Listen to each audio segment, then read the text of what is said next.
আল্লাহর নবী হযরত গাউসুল আজম বড় পীর আব্দুল কাদের জিলানী রহমাতুল্লাহ আলাইহি চেনেন? এই চেনেন? হুজুরের মাজার কোথায়? বাগদাদ। বড় পীর সাহেব হুজুর গাউসুল আজম বাবা আব্দুল কাদের জিলানী রহমাতুল্লাহ আলাইহি, ওনার মাজার কোথায় বললাম? বাগদাদ শহরে। জবরদস্ত আল্লাহর ওলি ছিলেন, কথা বুঝতে পেরেছেন?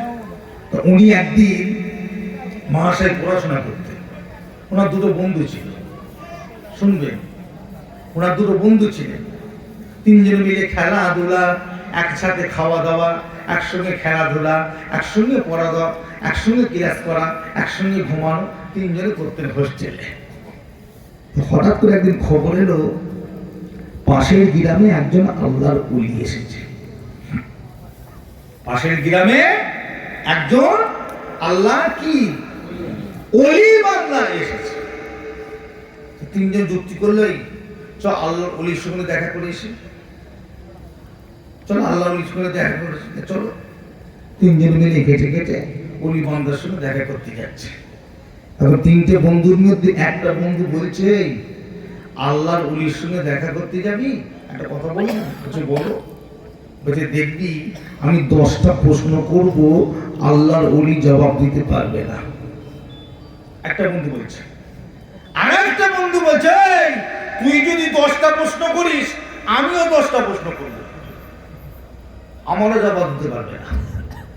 দুটো বন্ধু 10টা 20টা প্রশ্ন করবে। তখন দুজন বন্ধু মিলে বলছে আব্দুল কাদের তুমি কি করবে? বলছে আমি প্রশ্ন করব না, আমি আল্লাহর ওলির কাছে যাব একটু দোয়া নিতে। একবার জোরে বলুন না সুবহানাল্লাহ। আমি একটু দোয়া নিতে যাব।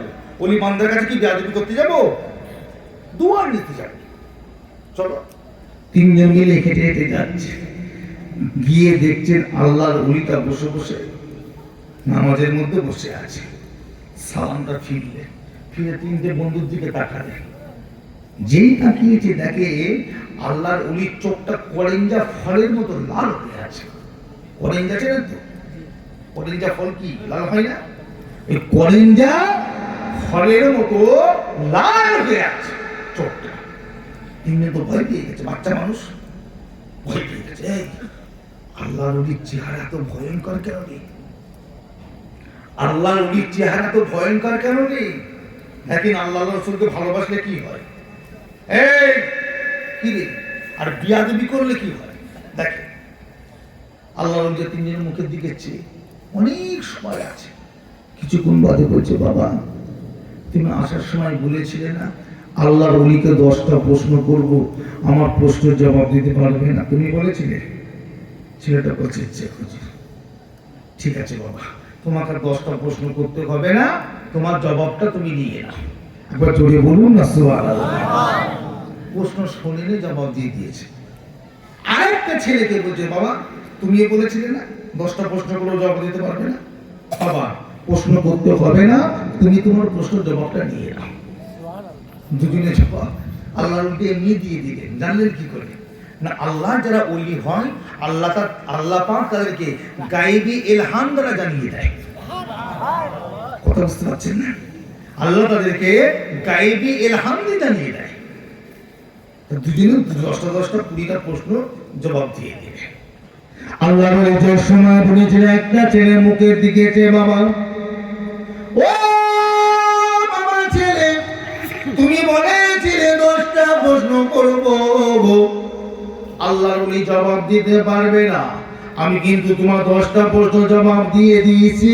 তবে একটা কথা শুনে গেলাম, তোমার কপালে লেখা আছে তাহলে কিয়ামতের দিনে তুমি যখন উঠবে ডান হাতে আমল দিতে পারবে না। আর একটা ছেলের মুখের দিকে তাকিয়ে বলে বাবা তোমার কপালে লেখা আছে তুমি যখন মারা যাবে তোমার নসিবে আল্লাহ পাক কলেমা দেবে না। বদদুয়া বিয়াদবির ফল এইটাই। কথা বুঝতে পারছেন না? বিয়াদবি করলে কি হয়? এই ফল পায়।